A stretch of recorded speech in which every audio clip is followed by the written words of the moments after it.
Welcome back to my YouTube channel English jet rich. तो आपको बताएं, वॉइस आपका चल रहा है।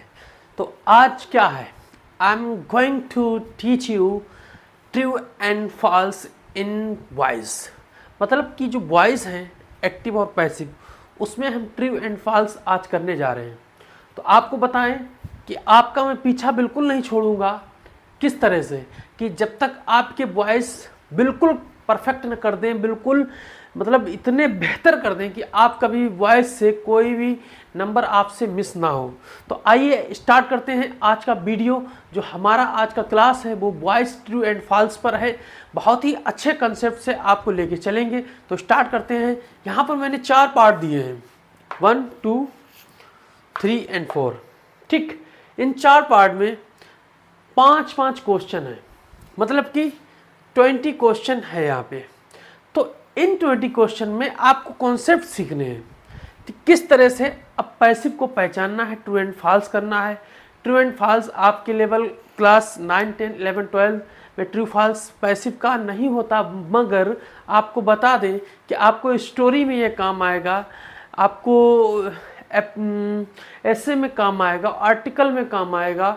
और आप अगर आगे किसी भी लेवल की जॉब का अगर प्रिपरेशन करना चाहते हैं तो वहाँ पर बेखटक एसएससी लेवल 20+ नंबर का पूछता है वॉइस। आइए स्टार्ट करते हैं। पहला हमारा जो पार्ट है 1, इसमें 5 सेंटेंस हैं। तो पांचों सेंटेंस को पहले पढ़ लेते हैं। लिखा a letter is writing, a letter is write, a letter is wrote, a letter is written, a letter is being written. पढ़ लिया।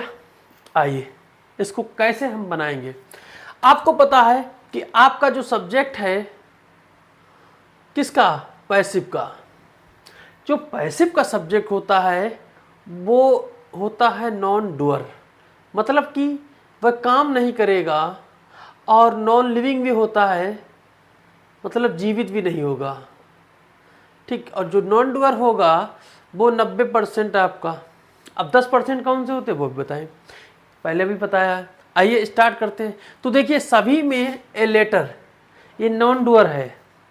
ए letter, a letter, a letter, a letter, इसका मतलब है अभी तक जो हमको सब्जेक्ट मिला है वो निर्जीव और ना कार्य करने वाला है। तो अभी तक पांचों सेंटेंस सही हो रहे हैं। ठीक, फिर आते हैं ए लेटर के अनुसार हमारी वर्ब भी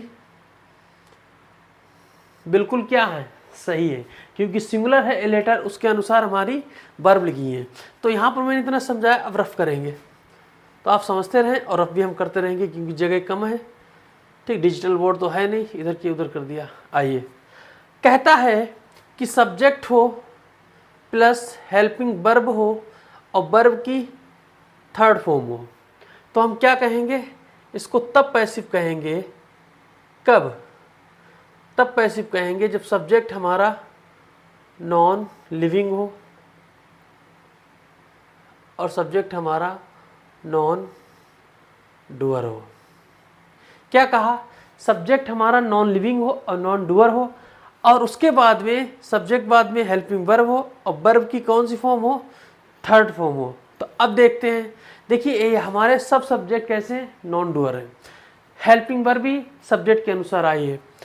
अब बताइए, आप यहाँ लिखा है राइटिंग, तो बताइए सब्जेक्ट हुआ, हेल्पिंग वर्ब हुआ, तो बताइए यहाँ B3 आना चाहिए था या नहीं आना चाहिए था। तो इसका मतलब पहला आपका जो है, इसके लिए मार्कर चेंज कर देते हैं, पहला जो है आपका वो बिल्कुल गलत है। पहला जो है आपका गलत है।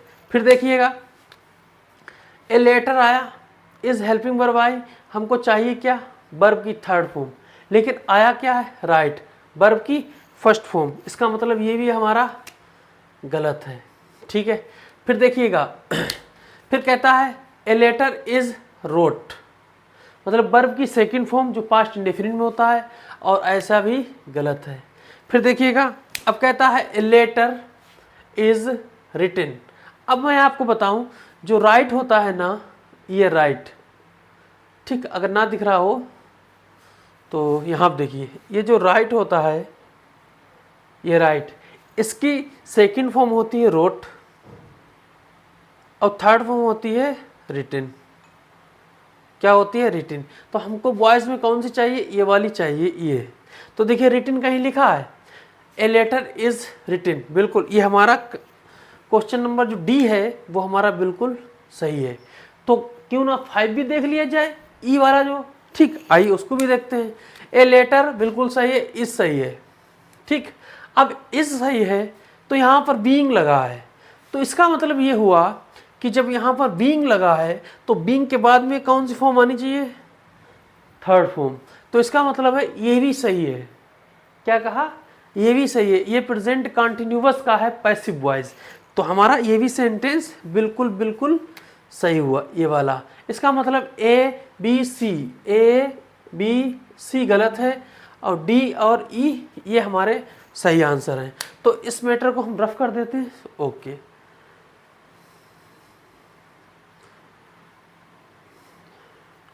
फिर देखिएगा पार्ट 2 देखिएगा। पार्ट 2 में कहता है ही लिविंग है ना? अब पता लगेगा। He is write a letter, he is wrote a letter, he is writing a letter, he is written a letter, he is writer writer क्या होता है? राइट्स कर दें, राइट्स a letter। अब देखिएगा, आपको बताएं कि यदि हमारा क्या चीज़ सब्जेक्ट, हमारा सब्जेक्ट यदि 10% जो होता है जो लिविंग होगा मगर नॉन डूअर होगा, मतलब काम नहीं करने वाला होगा। क्या कहा? सब्जेक्ट हमारा लिविंग होगा। देखिए ही लिविंग होता है हाँ ये ना बोलो, जल्दी बोलो, होता है। तो जब हमारा सब्जेक्ट लिविंग होता है तो आपको बताएं वॉइस बनाते वक्त सिर्फ 10% लिविंग होगा, और लेकिन वो जो 10% लिविंग होगा वो काम करने वाला नहीं, वो नॉन डूअर होगा। ठीक, तो आइए देखते पता कैसे चलेगा। तो हमने कहा ही इज राइट, तो हेल्पिंग वर्ब के बाद में वर्ब की फर्स्ट फॉर्म मैंने तो नहीं देखी, आपने देखी होगी तो आप जाने। तो ये हमारा कैसा हो जाएगा? पहला सेंटेंस बिल्कुल बिल्कुल गलत हो जाएगा। फिर कहता है ही इज रोट, तो is M R was verb के बाद मैंने तो नहीं देखा है कि रोट लगा हो। ठीक है, इसको भी काट देते हैं। ही इज राइटिंग, क्या कहा? He is writing a letter. आइए कॉन्सेप्ट समझते हैं। कहता है कि सब्जेक्ट हमारा कैसा हो? लिविंग हो। कैसा हो? लिविंग हो और डूअर हो। इसका मतलब जीवित भी हो और कार्य करने वाला भी हो। ठीक, तो ये हमारा क्या बनता है? ये हमारा एक्टिव वॉइस बनता है। क्या बनता है? Active voice. इसका मतलब ये पैसिव नहीं बनेगा। कैसे पता चलेगा? ही है ना, इज लगा हेल्पिंग वर्ब, उसके बाद में आईएनजी फॉर्म आई है राइटिंग, तो यहाँ हो जाएगा वह लिख रहा है, प्रेजेंट कंटिन्यूअस का। इसका मतलब ये जीवित बन जाएगा यहाँ पे। ठीक, ए लेटर बिल्कुल सही, वह एक पत्र लिख रहा है। आ रहा है कुछ टेंस में जाके प्रेजेंट कंटिन्यूअस पढ़िए जाके, फिर वॉइस में आइएगा। फिर देखते हैं। अब कहता है ही इज रिटन। अब देखिएगा, अब इज के बाद में कौन सी फॉर्म है? Third form. तो हमने आपको बताया सब्जेक्ट हो प्लस हेल्पिंग वर्ब हो प्लस B3 अगर है तो वो बन जाएगा पैसिव। इसका मतलब यहाँ पर पैसिव ये जो है 10% आपका नॉन डूअर है, और लेकिन यहाँ पर काम नहीं करेगा। ठीक है, अब देखिएगा, तो he is written a letter बिल्कुल सही है।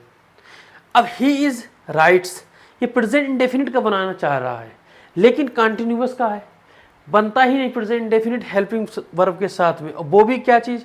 इज एम आर, तो कभी नहीं बनेगा, ये एब्सोल्युटली जो है रॉन्ग हो जाएगा आपका। तो आया आपको समझ में इतना? ठीक, आगे देखते हैं पार्ट नंबर 3। कहता ए वॉल वाज कैचिंग, फिर कहा a wall was catch, a wall was catched, a wall was caught, he is catching a wall. देखिए ये सब हमारे नॉन लिविंग हैं, ये जीवित नहीं। पहले 4 की बात करते हैं, लास्ट वाले के बाद में बात करते हैं। ये हमारे जीवित नहीं है, इसका मतलब है ये हमारे नॉन लिविंग हैं और कार्य नहीं करेंगे। तो हमको क्या चाहिए है? सब्जेक्ट के बाद में हमको हेल्पिंग वर्ब चाहिए और वर्ब की थर्ड फॉर्म चाहिए। ओके, देखते हैं। तो एवाल वास, एवाल वास, एवाल वास, एवाल, मतलब ये सब क्या है, सही है। ठीक है, अब यहां लिखा है कैचिंग। अब कैचिंग सही तो होता, लेकिन ये एवाल जो है ना नॉन लिविंग है, यहां पर लिविंग होना चाहिए था। तब जैसे अब देखिएगा ई वाला लास्ट वाला कहता ही, ये देखिए लिविंग है ना, तो ही is catching, he is catching continuous है। यहाँ वास करते हैं तो उसी का कॉन्सेप्ट चलेगा, was, he was catching A ball, वह एक बॉल कैच कर रहा था। ठीक, आइए अब कह रहा है कि वाज के बाद में आईएनजी फॉर्म जब आती है जब ये हमारा लिविंग हो, डूअर हो। ठीक, तो हम क्या करेंगे, ये वाला सेंटेंस हम क्या करेंगे, इसको गलत कर देंगे। फिर देखिए a ball was caught, sorry catch, तो a ball was catch, catch होता ही नहीं है, हेल्पिंग वर्ब के बाद में V1 नहीं आता है, इसको भी कर देंगे गलत। फिर ए बॉल वाज कैच्ड, देखिए कुछ बच्चे पढ़ते हैं कैच्ड, मैं जहाँ पढ़ाता हूँ वहाँ भी कैच करते हैं, लेकिन कैच्ड नहीं होता है, कैच गलत होता है। होता फिर क्या है, ए बॉल वाज कॉट, ये होता है कैच, कॉट, कॉट। वर्ब की थर्ड फॉर्म है हेल्पिंग वर्ब के बाद में, तो ये हमारी B3 है। ठीक है, ये B3 लोकल है, तो इसके बाद ये कट जाएगा। ठीक है, अब देखते हैं he was catching A ball. अब देखिए ये डूअर है, डूअर है, लिविंग भी है, बिल्कुल सही, लिविंग भी है। तो ये जब कार्य करेगा तो वाज के बाद आईएनजी लेगा, पास्ट कंटिन्यूअस हो जाएगा, ये आपका ऑब्जेक्ट हो जाएगा। तो बताइए आया समझ में, बहुत बढ़िया सा। देखिए लास्ट पार्ट के बारे में बात करते हैं। कहता है ए पेन विल स्टील। अब यहाँ पर विल के बाद में मॉडल वर्ब है। अब विल के बाद में आपको बताएं, यहाँ वर्ब की फर्स्ट फॉर्म लगी है, ये वर्ब की जो फर्स्ट फॉर्म लगी है ये बिल्कुल सही लगी है, ये मॉडल वर्ब है। लेकिन आपको एक बात बताएं, यहाँ जो हमारा सब्जेक्ट है ये नॉन लिविंग है। क्या है, नॉन लिविंग है, और नॉन लिविंग है और नॉन डूअर भी है, मतलब काम भी नहीं करेगा। ठीक, सब्जेक्ट तो है लेकिन जीवित नहीं है, करने वाला नहीं है। तो इसका मतलब है कि विल के साथ साथ हमको कुछ और चाहिए है। अगर पैसिव वॉइस बनाएंगे तो हमको चाहिए होगा सब्जेक्ट प्लस मॉडल होगा, आपको पढ़ाया था, प्लस बी होगा, प्लस वर्ब की थर्ड, ऐसा आपको ढूंढना है। तो आइए ढूंढते हैं। ए पेन विल स्टोलन, ये विल के बाद में बी आना चाहिए था, ये आपका गलत हो जाएगा। ए पेन विल बी स्टोलन, ये आपका सही हो जाएगा। देखिएगा ये आपका गलत है और ये आपका गलत है। अब देखिए ए पेन विल, अब यहाँ क्या है, वी आया, तो विल भी आया। ठीक, विल भी आया। यहाँ वर्ब की कौन सी फॉर्म आई है, थर्ड फॉर्म आई है। देखिए यही तो हमारा बना है, यही तो बना है। नीचे देखते हैं और कुछ सही है। कहते हैं ए पेन विल बी स्टोल, यहाँ B2 आया है, इसलिए ये वाला गलत हो जाएगा, ये आपका सही है। लास्ट देखते हैं, ए पेन विल बी स्टील, ये B1 आया है बी के बाद में, तो ये भी आपका गलत हो जाएगा। तो इस तरह से मैंने आपको जो 20 क्वेश्चन हैं ट्रू एंड फॉल्स के, ये बड़े बेहतरीन तरीके से कराए हैं। उम्मीद करते हैं कि आपको बहुत अच्छा लगा होगा ये क्लास। देखिए आपका सारा लेवल मुझ पर है, मैं आपका सारा लेवल टाइट कर दूंगा, एडवांस भी कर दूंगा। जैसा है आपका लेवल 0 से है ना, हीरो बना देंगे, बस आप क्लास लेते रहिए। आया समझ में? तो ये बेहतरीन और ज़बरदस्त क्लास है। मिलेंगे अगली क्लास के साथ, ठीक है। हो सकता है वो आपकी स्ट्रक्चर की हो, स्पोकन की क्लास। तो तब तक करें प्रैक्टिस, और बहुत ही धमाकेदार इस क्लास ट्रू फॉल्स को शेयर भी करना है आपको। लाइक करो ना करो, शेयर ज़रूर करना है। जब शेयर करोगे तब लोग देखेंगे, तभी कुछ ना कुछ बनेगा। ठीक, यहाँ से बहुत ही ज़बरदस्त आपको नॉलेज मिलने वाली है। मिलते हैं अगले क्लास में, तब तक करें प्रैक्टिस, और अपने माँ बाप, अपने भाई बहन, फैमिली का रखें ख्याल, और इस गुरु के लिए भी करते रहे प्रे, ताकि आपका गुरु बढ़िया बना रहे। क्योंकि आज कुछ हमको फीवर एंड कफ जो है ना, तो कोल्ड, बता नहीं सकते क्या क्या मुझको दिक्कत हो गई थी आज। तो मिलेंगे अगले क्लास में। Okay, thank you, bye bye.